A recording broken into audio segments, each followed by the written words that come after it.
this December 7th through 9th. Check out the EdUp Experience podcast live and in person in Doha, Qatar for the World Innovation Summit on Education. We will be documenting the ideas and innovations from today's most influential global education leaders. Check them out at wise-qatar.org and follow the EdUp Experience podcast for more information. Yay! I'm Liesl Dees, Continuing Education Director at San Juan College. As a founding partner of Unmuddle, we are excited about the new options for students and community colleges. Unmuddle.com provides a unique and student-centered marketplace for working learners to build their skills, redeem their courses for credit, and directly fill workforce needs of employers. Unmuddle streamlines the pathway between education and employment, providing access to a one-stop course-to-jobs marketplace.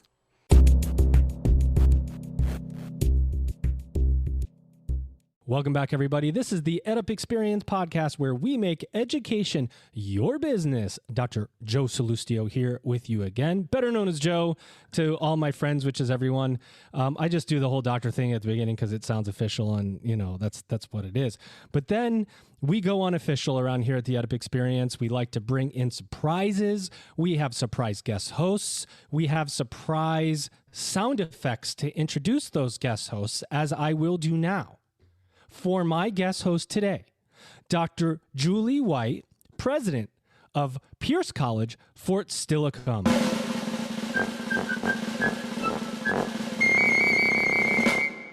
Hi, Julie. Hi, Joe. That was quite the introduction. Thank you so much. Probably I could have gone bigger, right? I was waiting for the trumpet fanfare. I had that, you know, I was going back and forth. I had, you know, the amazing Julie White, right? The amazing. So, and then I played with that one for a little while. I had a bunch, but you know, this is what I went with. You know, I thought to myself, should I have Julie back on another episode? And you performed so well. I said, access granted. So here you are again. Welcome back, Julie. Are you excited for round 2 with me on an EdUp Experience podcast, or is this just absolutely shenanigans in your day and you're like, I need a mental break, so you come hang out with me? You know, maybe a little bit of both, Joe. Can I say that? Oh, you're fitting right in there, Julie, fitting right in. Well, we have an amazing guest today. I'm really excited to talk with her. I know you are too, Julie. I'm going to make sure that I start off on the right foot here by introducing her to an applause. And here she is, ladies and gentlemen, Dr. Laurie Borowicz. She's president of Kishwaukee College. Laurie, how are you? I'm great, Joe. Thank you. And Julie, so nice to meet you. Welcome to the ridiculousness that is the EdUp Experience. Laurie, are you excited to be here? I am really excited to be here. Well, we are excited to have you. So let's level set. Kishwaukee College, where are you? What do you do? And how do you do it? And then we're going to get into it, Laurie. Wow, I'm ready. All right. So we are Kishwaukee College, and we are located 60 miles west of Chicago, straight west of Chicago, and about 45 miles south of Wisconsin. And we are a community college. 6 miles down the road from us is Northern Illinois University.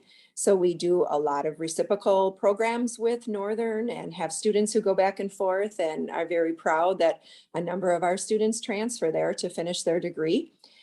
We are a 2-year community college, serve approximately 5,000 students a year, offer associate degrees, and about 80% of our students are transfer students, and about 20% are career and technical education students. That is quite an introduction of your college. I will tell you, I go to your website, but before I ask you the very important question that I have, I get there to your website, and the first thing is KISH, right? It's like KISH in a big kind of video introduction, and my first thought was, give your life a KISH. Come get educated at Kishwaukee College, right? I was like, love it, Joe. Give yourself a KISH. Or some version of that. Like, and I thought that would be really slick. Like, you know, can't help but give yourself a KISH when you come to Kishwaukee College and learn. Anyway, that's my terrible insight for the day. But you might be able to make something out of that because it's there already. And I thought some little slick tagline right under there would be super cool. When I came here, Joe, about 5.5 years ago, it'll be 6 years in January, Kishwaukee College, our email was still Kishwaukee College. Everything was Kishwaukee College, but we fondly are referred to as KISH by the locals. And so I said, let's start to capitalize on that, because it's just warm, it's friendly, it was familiar to people. And I'm like, let's just call ourselves KISH. So we shortened our email to kish.edu and made some changes. And so with our new web design last year, we decided to go with KISH. And it's what a huge difference. I can't even imagine what it would have looked like all spelled out like that. I think, this is a good point. Marketing is really important. Presentation is really important. You have to attract students to your college or university. You do that with visuals, it has to be, we are in a business, and for lack of a better way to say it, you have to attract a customer, the customer pays, and you deliver something to them, whether it's state funded, whether it's private, whether it's public, whether it's for profit, whatever. So that messaging matters, doesn't it, Laurie? And is that something that you focus on all the time, is messaging and presentation? Absolutely. I have a great executive director of public relations. She oversees all of our marketing efforts as well as our foundation. She's also the executive director of our foundation, and she does a really excellent job of connecting our college and our communities. I mean, that's how we serve people. That's how we get enrollments, but that's how we meet our greater mission of serving our businesses and serving residents is to connect with them. So it's all about the public relations piece of it and the marketing end of it, and making sure people know you're there and know what you stand for. And I really do feel like we do an excellent job of helping people understand what we're about. You do. One of the things I like in particular, immediately when I was looking through your site, all right, I go down and I see 2 degrees, 3 years. And I immediately go, okay, now we're talking, right? This is what I think when we're talking about the value of higher education, when we're talking about time-bound programs, acceleration, being able to progress and stack, that's the idea, right? You can get your associate, you could get your bachelor's and do it in 3 years and have these accelerated programs. How important is that to KISH, and is that, more and more students looking at that acceleration? So we're very proud of the fact that 25% of the juniors and seniors in our district high schools have some sort of dual credit experience while they're in high school. That's our current enrollment percent, is 25%. And so the 2 degrees in 3 years really grew out of a conversation I had with 2 peers in the city of Sycamore, which is one of the cities that we serve in our district, where we were talking about, we all had sons, freshmen in high school. And we were discussing the dual credit opportunities at Sycamore High School and how we help parents understand and young people understand the value of taking those dual credits, and that what that means for them as they are degree seeking eventually, whether it's their associates and especially your bachelor's degree, like how much those dual credits in high school help students get a leg up. So we started on an ambitious plan to really articulate these opportunities, these dual credit opportunities with all of our district high schools, and mapped out, we have pathways on the high school, which are on our webpage, Joe, which you probably can see, where we clearly say, you take these dual credit classes in high school, and you could take these AP classes that are offered at your high school, or you can take additional credits at your high school, and you will get a year of college done while you're in high school. Then come to KISH and finish your associate's degree, and then transfer on to get your bachelor's degree. And in 3 years, you will have a bachelor's degree. So it's something that we're very proud of. Our biggest partner again in that is Northern Illinois University, showing students how they start at, I'll use Sycamore again, start at Sycamore, come here, and then end up with their degree. And my son, who's now a junior, and he this year is in 9 dual credit credits worth of dual credit at his high school. Wow. And he'll take a few classes next summer. And last night, again, we were talking, we're going to start the college visit next week, the college visits. And he was saying, now I'm going to be a sophomore when I go to college, right? And I said, you are. So I think it's a wonderful opportunity. There's so much research, and I'm sure Julie can speak to this too. There is so much research on how beneficial it is for young people to have a college experience while they're still in high school. It helps them be college and career ready. The success rate, the retention rates, the graduation rates all increase when young people are able to have a college experience while they're in high school. So there's just a lot of benefit. And we thought, what the heck, let's market it. Let's put it front and center on our website. Let's make it really clear how students do this. And I know from experience that when it's registration time in the high schools, those high school counselors are touting, hey, take these dual credits, look at the website. It's going to show you how you get your degree done early. You blew my mind, and I'm going to pass it to you, Julie, but I want to just make a comment because you just scaled how marketing and messaging works. The education piece is really confusing. It's confusing. You know, you tell a student, hey, look, you're going to get dual credit. And if you take these classes, and they're like, really? What does that even mean? How does that apply to me? I always thought that students work 2 degrees, 3 years. Not only are you training the student to understand that, but you're scaffolding that marketing. And a guidance counselor at a high school turns around and says, you can get 2 degrees in 3 years. I mean, what a way to market by putting the words, so to speak, in somebody else's mouth in a way that they can communicate it. I love what you just said. And Julie, I know that's something that you guys are working on too, but it just blows my mind how confusing and inside baseball we make higher ed. And externally, people just go, huh? You know, and we have to really do a better job of communicating the great things that we do. I love that. Yeah, dual credit is really important to us as well. And I love, Laurie, as Joe said, how you made it really transparent. We find sometimes that when we don't do that, we have equity gaps because we find that students who have access to resources, who have families who are familiar with college, are accessing that, and others may not be. So huge kudos to you for making that really transparent. And I have a lot of questions for you, but I'll follow up with this one on the transfer pathways. So carrying that pathway all the way from high school through to KISH, onto the workforce and or transfer institution.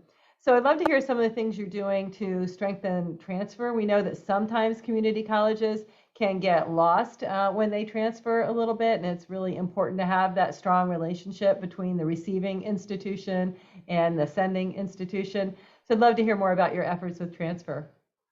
Sure, that it is so important, and we are working on it every year. We work on it a little bit more, and in fact, we're just implementing the transferology software, which we know will help us. So when I came to KISH, one of the things I heard in the communities is, yeah, I went to KISH and I took classes that didn't transfer.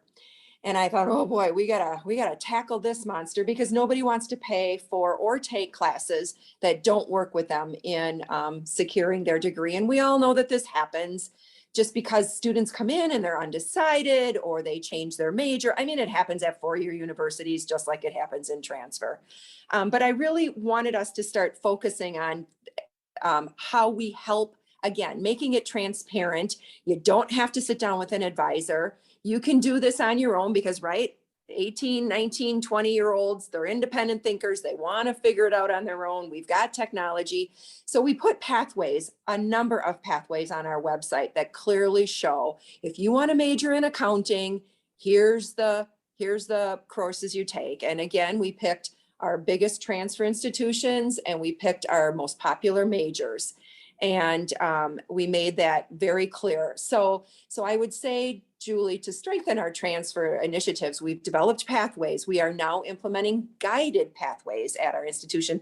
I would say on a smaller, less formal level, we've been doing it, but we are now going to do the official guided pathways model.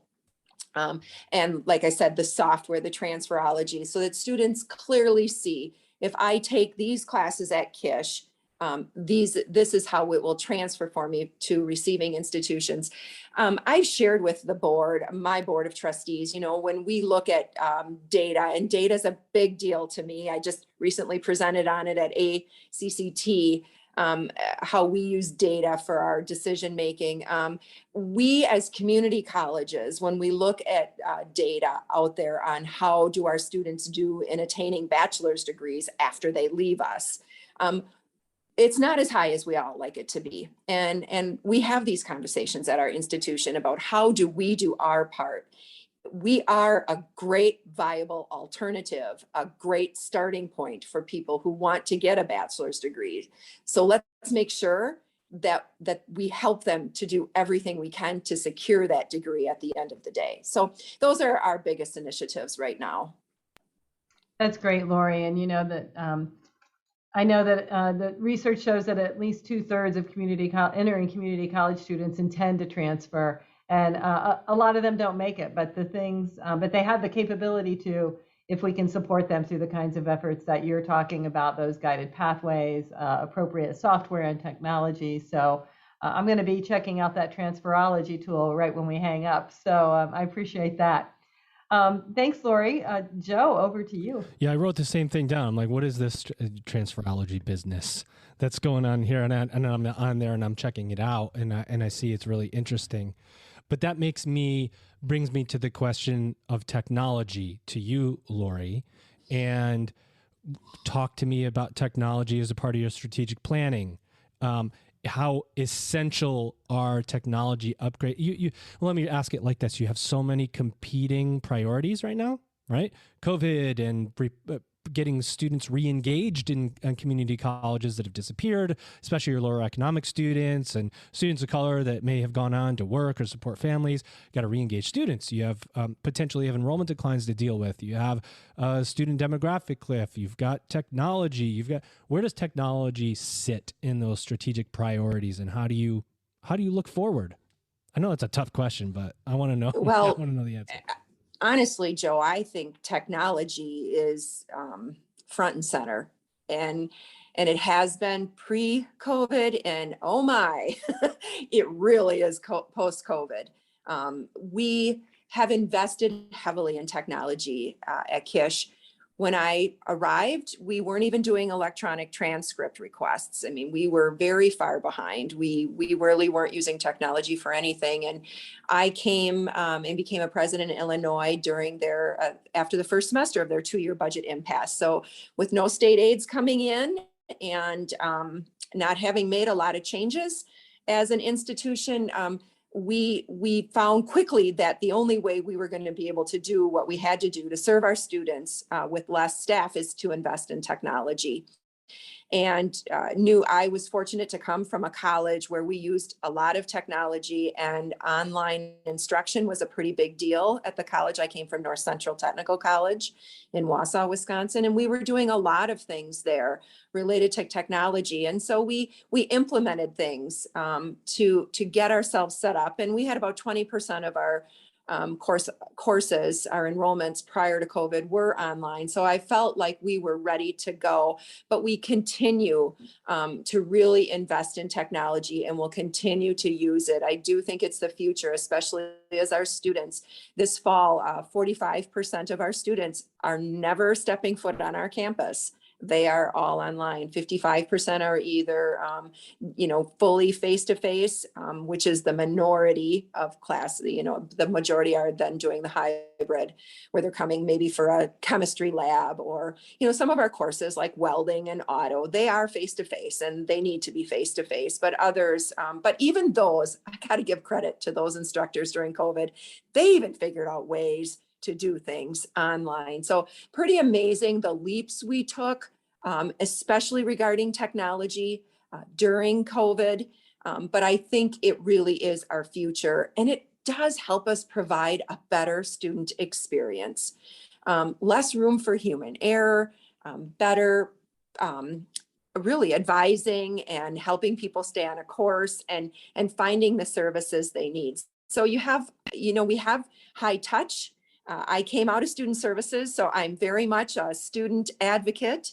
But at the same time, we know that our learners are 24/7, and they aren't just wanting help and support during the hours of 8 and 4. So we've got online tutoring products, and we've got, just all things that can help support our students. They have access to it when they need it.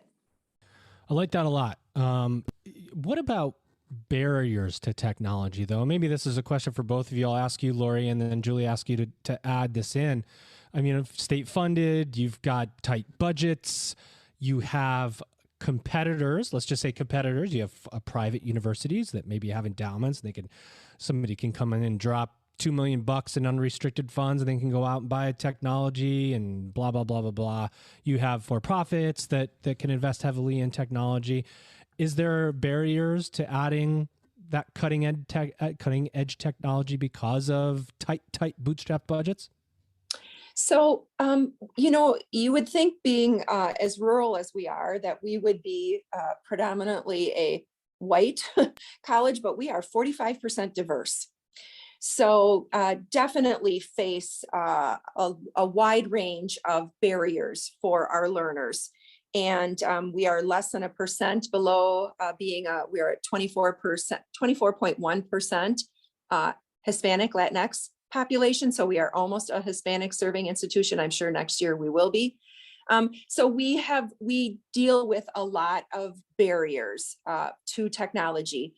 We have taken the higher education relief funds that we've been given through COVID, and we've been doing, we have a laptop lending program. No one has been denied devices who needs them.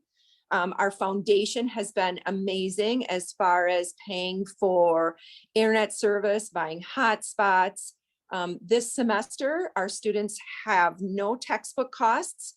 We took some HERF money, the higher education relief money, and we bought, we started a library of textbooks. We will continue it in the spring. We have a childcare on our campus, and we are paying childcare costs this semester. We are paying bus service costs. I mean, we are trying to pull out all the stops to make it barrier free. And students certainly can be on our campus to use computer labs and their devices, but it really has been amazing. About every 3 weeks this summer, my IT director would send me an email and say, "Hey, can I have another $20,000 of the HERF money to buy another 100 laptops?" Or I'm not doing the math very well, but you know what I'm saying, that we just continue to get the requests, that it pass word of mouth. And I feel like we've really been able to support the technology needs of our students. And so I'm not hearing that it's a barrier at this point. Unmuddle. Have you heard of them yet? If you haven't, you got to check them out at unmuddle.com/colleges. They are disrupting the community college scene. Their course to jobs marketplace is a modern way for community colleges to compete with the big players. Check them out again at unmuddle.com/colleges. That's unmuddl.com/colleges. Laurie, that's amazing, the work that you've done. We've done something similar, and although we're located outside of Tacoma, Washington, our service district goes all the way to Mount Rainier. So that gives you a sense of how rural some of our district is. And we found that even giving some students hotspots actually wasn't enough because there wasn't enough infrastructure. So there's some movement in the state to work on that. So I appreciate that. And the barrier institutionally for technology implementation that I found has been, there are so many players in the space, and discerning who are mission aligned. And I think that your leadership experience really gives you a good opportunity to do that with the student's best interest at heart, as you said, because I really picked up on when you said you had been a vice president of student services, which is my background as well. And so I better get out of this conversation. I know, that's right, Joe. We'll just be so loving to you, Joe, right. and so friendly. Stop. Yes, I know. It's all good. I've served students for a long time, one way or the other. I'm with you guys. That's for sure. I mean, that's what we're all here for, right? But kind of transitioning into the leadership realm, there was a time when folks in student services weren't necessarily considered qualified for a college presidency. And I think we happen to think we have the exact right credentials. But could you talk a little bit about that and that transition?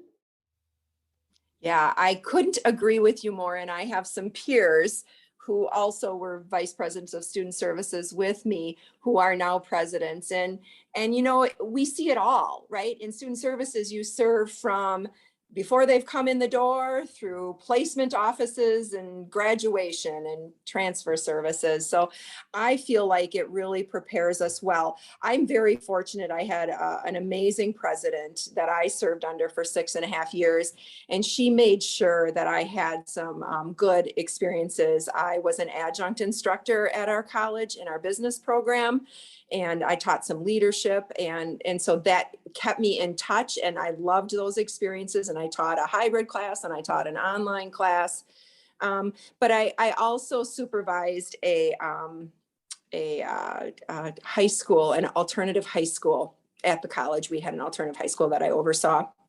I actually came to being working in the technical college I came from. I was a high school guidance counselor prior to that. So have a background in that world. And so that's my passion for dual credit and all of that. But I absolutely feel like it's been a good training ground for me. But I also recognize and did recognize and continue to recognize now that as a student services professional, we really have to understand instruction and pedagogy, and we have to, so for having those experiences is really important as well. But I do think it prepares us to understand the whole student for sure. I think just the crisis management too that comes along with being in that kind of a role, you know. And listen, we do have a lot in common. I was a high school English teacher as my first job, and I always say it taught me everything I needed to know, basically for the rest of my life. Those kids taught me so much. So thank you for sharing that experience.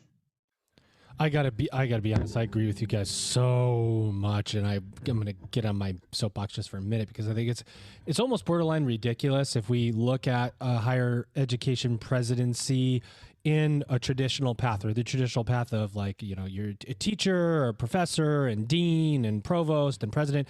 I think that is one way to get there. But if we don't open up other pathways, we're gonna fail to serve the consumer of the future. Because you have to have different ways of looking at things. Technology is, as you said, is becoming ever more important. I love that question, Julie. I love the answer, Laurie. But now it's time to find out just a little more about Laurie. So here's what we're going to do. I'm going to ask 2 questions of Laurie. She gets to pick which one she wants to answer, and Julie has to answer the other one. So, so that's the way we're going to do it. You ready for this, Laurie? I'm ready. I got to get my game show music on. Ready? Here we go. Laurie, here's your 2 questions. Number 1, if there was a song playing every time you walked into a room at KISH, and perhaps there is one, what would your entrance music be? That's question 1. Or if you don't like that question, tell me about your dream vacation. College President Vacation Series. Jeez. Yeah. Dream vacation. I would love to go on vacation. So I mentioned the fact that I have this 16-year-old, right? He's a junior in high school, but I also have 3 grandchildren. And so I had children in my 20s, and then I had a baby in my 40s. Yeah. Double applause. So I spent most of my life parenting. And so vacations have been Disney World and wherever else you take children. So my husband and I are so looking forward to a dream. So we've talked about a couple of things. Wine country. I'd love to come out, especially Northern California, Southern Oregon. Some Pinots. Julie, I'll get out your way. Also, I'd love to do a European river cruise, beaches in Hawaii.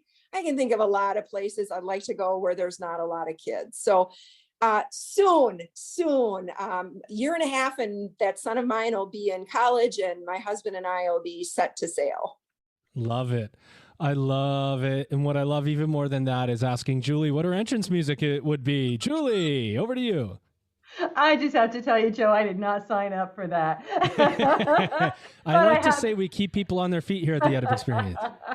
I do have an answer, and I have to give a little context. So the music would be Fighter by Christina Aguilera, and not so much in reference to the college, but just I feel like, it hasn't been easy. I'm a first generation college student.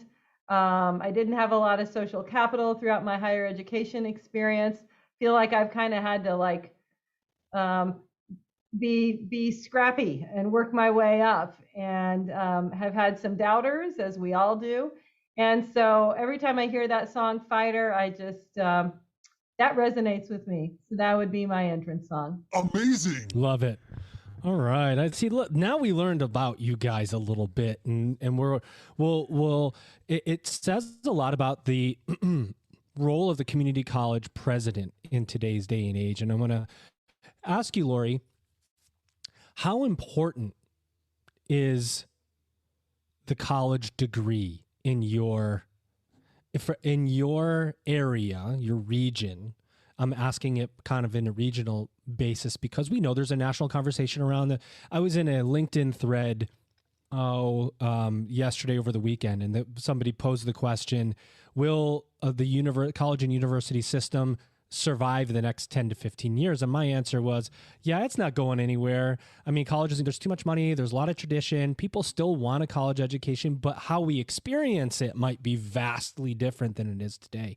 But what does that value conversation look like in your region, Laurie? Because there's a big question in value of a degree versus skill stacking, so on and so forth.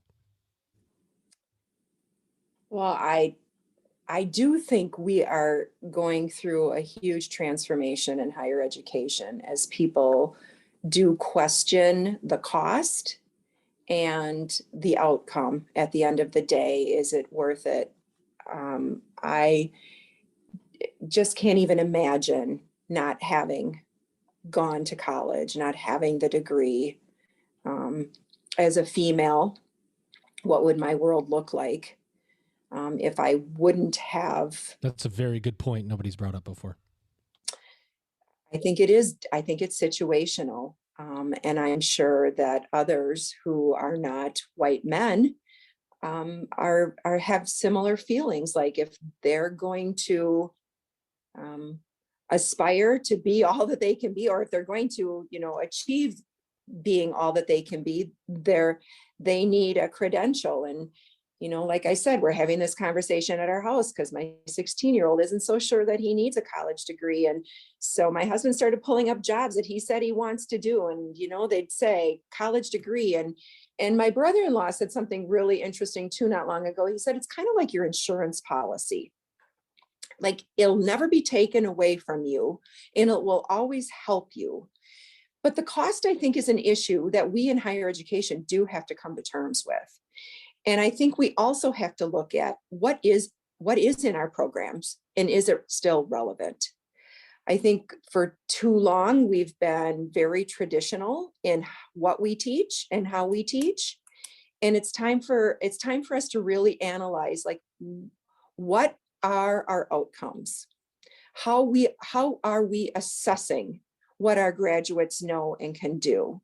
And it's going to be really critical for us on our campuses to have these conversations. And you know what, though? It's at the macro level. It's got to be beyond our campuses. It's got to be us as a system, all of us saying, how do we make this affordable for everyone so everyone has the opportunities and is on an equal playing field and has the ability to be all that they can be, which I do believe you get from having a degree.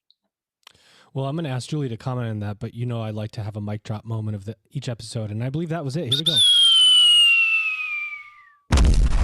That's a mic drop moment. Lot in there to unpack. Julie, what do you think about that? Totally agree. And I'll just say, I think that a lot of times the people who are questioning the value of a college degree, A, have a college degree themselves, and B, are sending their kids to college. So I sometimes question the motivations. I do agree with Laurie that we've got to address the affordability and access issue. I just pulled up a quick document, and this is from the APLU. I'll have to look that Association of Public and Land Grant Universities. So bachelor's degree holders are half as likely to be unemployed unemployed as their peers with a high school degree, and they make $1 million in additional earnings on average over their lifetime. And for an associate's degree or other kind of post-secondary credential, of course, it's going to be in the middle of that. And so we know that there are economic benefits, and we've got to do a better job of making that case, of providing access. And I completely agree with Laurie's point that folks who are coming from historically disadvantaged, marginalized backgrounds, it is in some ways even more important because they don't have that advantage that is often given to folks who are white, folks who are male, folks who are middle class, and all of the other types of systemic privileges that we know we have. I could go on about that, Joe. Sorry. No, I love it, but it does bring me to my next question for Laurie. I love the insight because career and technical education is important, right? We need to reskill everybody, especially as we come out of a pandemic. People are reimagining their life, changing careers. And if you have any kind of career change, or they're going from something they've always done to something that's new and they want to do it as quickly as possible and put food on the table. Talk about your career in technical education efforts, Laurie, and that credential building, skilling, and getting out and getting a job. Yeah, so this is absolutely a passion of mine, having worked for 16 years in the technical college system. It's so important that we are connecting to our communities and that we as community and technical colleges are providing a local skilled workforce. So we listen to our employers via advisory committees. They guide us on curriculum, tell us what they need, how long the programs should be. I think one of the things that we really need to do in this arena, though, is we do need to look at the stacking of the credentials and how long are our programs. We have a horticulture program, for example, at our college, and we have a lot of certificates. Well, how many people actually are going to go for a full associate's degree in one shot? Maybe they'll do a couple of certificates and then they'll come back. Or how much is done that employers send people back for more training afterwards? And can we do those in condensed period of time? Do they have to be in 16-week blocks? I really think career and technical education, we just need to definitely micro-credential it and make it small amounts of learning that we give certificates for, and then we get them to continue to come back during their career. So we're doing some of that work. I just had the dean of our career and technical education programs working on a strategic plan to really look at what are our certificates and what are our associate degrees and what is the industry need in those areas and what are our student enrollments, and kind of match that up and say, really, what should we be offering? And it's just, again, taking that critical look at what are we doing and what does our business community need, and are we truly listening to them, and how we mesh those two. I think it's just critical work we have to do. Yeah, I will say, and I don't know what you guys think, I find, I try to stay at the front end of technology and innovation in higher ed. And of course, the podcast helps because I get to talk to folks like you guys all the time and collate all this information. But there is a lot of confusion around micro-credentialing, micro-bachelors, stacking, badging, blah, blah, blah, blah, blah, blah. And it's like, okay, what are we actually talking about? Because I can sit here and I can have what looks like a really intelligent conversation and just use like 4 words: micro-credentialing, badging, stacking, and unbundling. And I'm going to talk, people are going to think I know what the hell I'm talking about. But what are we actually talking about? Like, there's just a lot of confusion in the space, Laurie, of what do we mean when we talk about that stuff? And how do you operationalize it in a way that somebody really understands? And how would you measure it? Like, there's just a lot there, don't you think? Yeah. And don't you think that's just a trademark of our industry? We make it really super confusing and complicated, right? So true. So true. I can't tell you how many times I'm reviewing, like even with my staff, we're reviewing documents for board meetings and I'm like, too complicated. We've got to, let's get rid of our acronyms. Let's make it understandable. But to me, it's really taking small chunks and putting them together. That we just, instead of saying, okay, you've got to do 2 years, here's the curriculum, and before we give you anything, you're going to finish 2 years of training with us. No, maybe you can do a semester and get a credential and get a job. Or maybe you want to go on and you want to stay and you want to do more. Great. And then you could, a lot of on ramps and off ramps. And I know, Joe, that it is very confusing because there are a lot of names. And I think badging, to me, when I hear badging, and Julie, correct me if I'm wrong, that to me is an industry term. That is industry getting into our work and saying, no, we'll give them the credential. We'll give them a badge. And so I don't know if that's right or wrong, but even I sit here as the president and having been in higher education for 25 years, and even I'm confused sometimes at all of the terms that come and go. But I think we do that. Maybe we do that on purpose. What do you think, Julie? Well, I think we were, the history of higher ed is actually one of exclusion, right? And community colleges were supposed to be, and we are, the inclusive colleges, but we're built on that history. And so when we make it more complicated, we just continue that exclusion. So I think that it's unintentional in many cases, but it has impacts of making it harder for people to access what they need. I think it's good to be clear, because I think about the term unbundling. Unbundling is really like this buzzword. It has been for 5 years in higher ed. We have to unbundle the university experience. And I'm like, isn't that what community college is? Right. Like community colleges have always been there. They've been unbundled for hundreds of years. Do we really need to unbundle higher education? It already is. And who are we talking about? Are we talking about students? What is a student? Adult student? Are they 18-year-old? Who are we talking about? Anyway, I could go on forever, but I won't, because Laurie will not stay here. She will leave, and then you will shortly after. So instead, I'm going to move to our last two questions that I like to ask every guest. But before I do that, I'm going to ask Julie if she wants to weigh in with any more questions for you, Laurie. Julie. Yes, I have one more question, Joe. Thank you. So, Laurie, I was looking on your website that your library has received a grant to address loneliness amidst the COVID, and to do, looks like, a common read of, of Vivek Murthy, our Surgeon General, his book Together. And I just want to say kudos to that, first of all. There's so much isolation and loneliness that we're seeing in our students and our employees as well. And just to ask, how do you tackle this?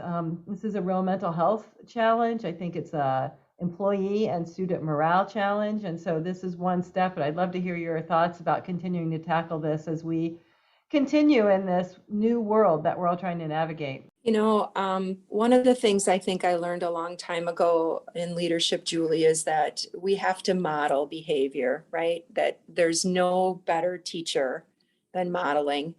And so I think as the CEO of Kishwaukee College, I better be showing people what I stand for and model the behavior that I want of others. And I have amazing leaders on this campus who are very passionate about students and getting at the root cause, right? We're data driven. We get at the root cause of the issues. And so people have just worked really hard to support, and we're small enough that we can still have that connected feeling.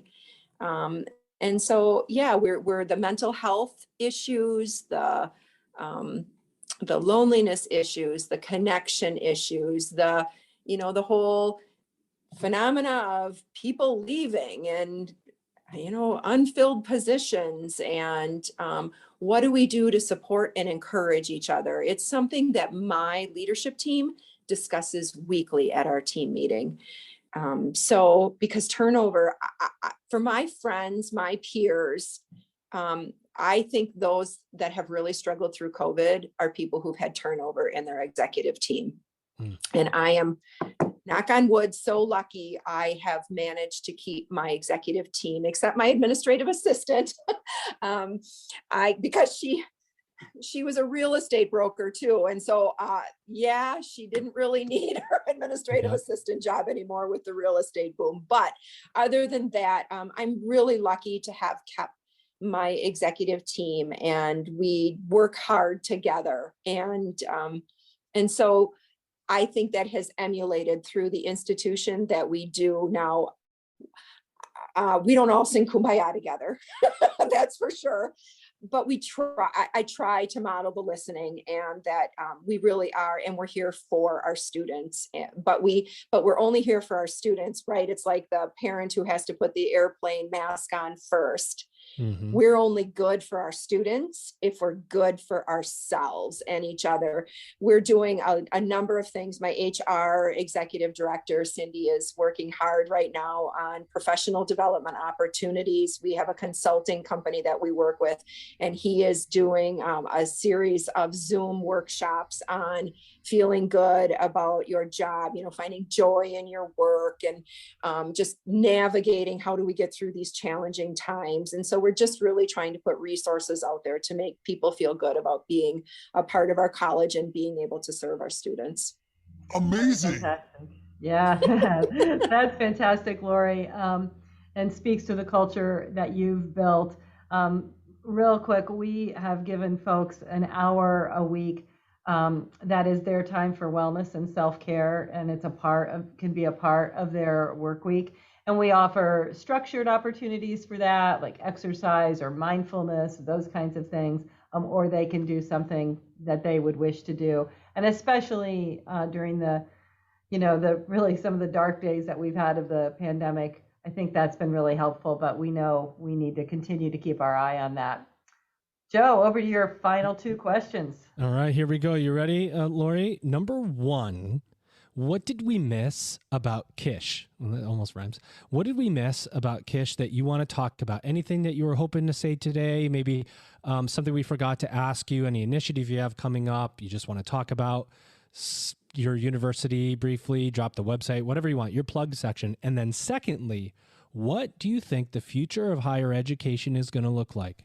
Ready, set, go. I think if I can go a little bit off of KISH, my institution, and go to just a little bit of a different topic. I know, Joe, that EdUp does a lot with AFIT, and I am an AFIT institution member. Hey, we love AFIT. And yeah, and it's a great group of people who are dedicated to, great group of colleges dedicated to innovation and transformation. And I'm really pleased that as a leader, I found a group of peers who are committed to transformation and continuous quality improvement, and always looking at how we do it better and for our students. So I just wanted to mention that. I think as far as our institution, I was able to speak to what I wanted to speak to. The future of higher education. Let me just quickly add that AFIT is the Alliance for Innovation and Transformation at afithighered.com for anybody that wants to look them up. Thank you. The future, I just had lunch, a foundation donor and his man and wife couple were in, and we had lunch, the foundation director and I, and a student who they've been supporting through our nursing program. We had lunch together, and we actually started on this conversation about what is the future of higher education. They live in a community with Northern Illinois University and our community college. So higher education has a huge impact on our communities. And just talking about, where is this going? And will we rebound? And what will the rebound look like? And, I wish I had a crystal ball, and I wish I could say, I think in the near future, we need to plan for more of the same. Some enrollment declines, some additional interest in doing online, and let's make online education the best we possibly can and use the technologies that are available to do it. And recognize and continue to, back to the beginning conversation, Joe, about marketing, use the resources we have to make sure that everybody understands the value of getting a college education and what we bring to our local communities. and our residents and our businesses by being here and having people enroll in our colleges. So I think that's about the best we can do. And from there, it's kind of one step at a time. And I think we'll get overwhelmed by trying to go a whole lot further than year to year. This idea of strategic plans that are 5 years, I think that's out the window. I think strategic plans are year to year. And sometimes goals you can't even go a whole year without coming up with some new goals that we're going to have to accomplish. So the rate of change, and I wrote my dissertation on leading organizational change. I'm a change person, and I've said even during COVID, this has been a bit much for me. So it's hard times, but again, I think if we can support each other and learn from each other and recognize our value and continue to sing that song, I think we'll be okay. Well, I appreciate that, because that is, first of all, one of the reasons that we decided to stick with this whole podcasting thing, to bring on leaders like yourself, Laurie, and you, Julie, because we need, first of all, you guys need to unload just a little bit. Talk about your college, what you have going on, that's great, and then talk about frustrations for other leaders to take bits and pieces from, and highlight the great work that I think is tucked. You know what? But what is elite mean these days? Not as much as it used to. I think access and accessibility and affordability mean so much more. And who's doing that? Well, two of these amazing, powerful women on the line with me today. First of all, my amazing guest co-host, back again. And I rejiggered some things over here, Julie. I have this one for you. My co-host today, Dr. Julie White, the president of Pierce College, Fort Steilacoom. Julie, thanks for joining me again. I hope you had another great EdUp experience with me.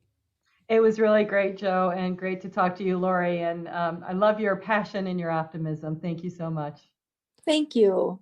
And here she is again, ladies and gentlemen, our guest today. She gets the button again.